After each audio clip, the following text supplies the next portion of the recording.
Every Muslim parent raising a child in the West carries a quiet fear they rarely say out loud. Will my child still be Muslim when they grow up? It's a question that doesn't come in a single moment. It lives quietly behind everyday life, in the way you watch them play, not knowing what the world outside will teach them. In the silence after they've gone to sleep, when you wonder if you're doing enough. This fear isn't weakness, it's love. Everyone gives the same advice. Send them to Islamic school. Teach them Quran, make dua for them, and all of that matters truly. But almost nobody talks about the real challenge underneath it. Because raising a Muslim child in the West isn't just about what you teach them at home. It's about everything they absorb outside of it, at school, online, from friends, from a world that was never built with their faith in mind. Your child isn't just learning math and history at school. They're absorbing an entire worldview, one shaped by different values, different assumptions about right and wrong, different ideas about who they should become. None of it hostile, just different. And a child can't always tell the difference between information and identity.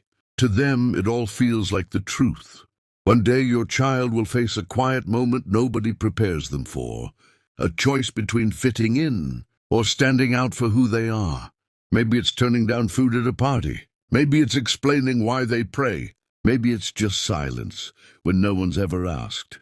What helps a child most in that moment isn't a lecture they memorized. It's a home they trust enough to come back to. When your child knows they can bring their confusion to you without fear of judgment, faith stops being something forced onto them. It becomes something they actually choose for themselves, not because they were told to, but because they truly believe it. Raising a Muslim child in the West was never going to be easy. Nobody promised it would be. But easy was never really the goal. Belonging was. A child who knows exactly who they are, even when the world around them isn't sure what to make of that. That is the real success. Not a child who never struggled, but one who struggled and still came out knowing whose they are. So if you're a parent carrying this fear right now, know this: you're not failing. The fact that you worry about this at all means you already care more than you realize. And Allah asks you to try not to be perfect. So here's what actually helps. First, talk to your child often, not just about rules, but about why. Second, let them see your own faith as something real, not just something you enforce. And third, build a community around them, so their faith isn't something they carry alone. Other Muslim families, other Muslim kids. Belonging matters as much as belief. Your child doesn't need a perfect parent.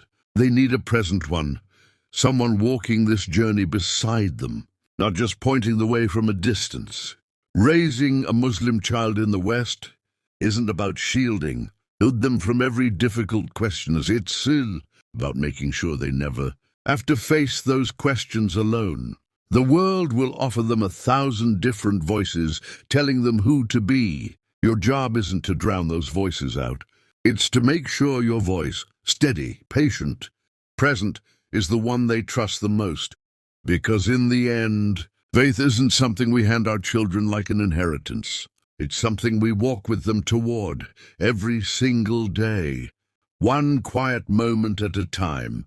And if you're doing that, even imperfectly, you are already giving your child something no school, no screen, and no world outside can ever take away.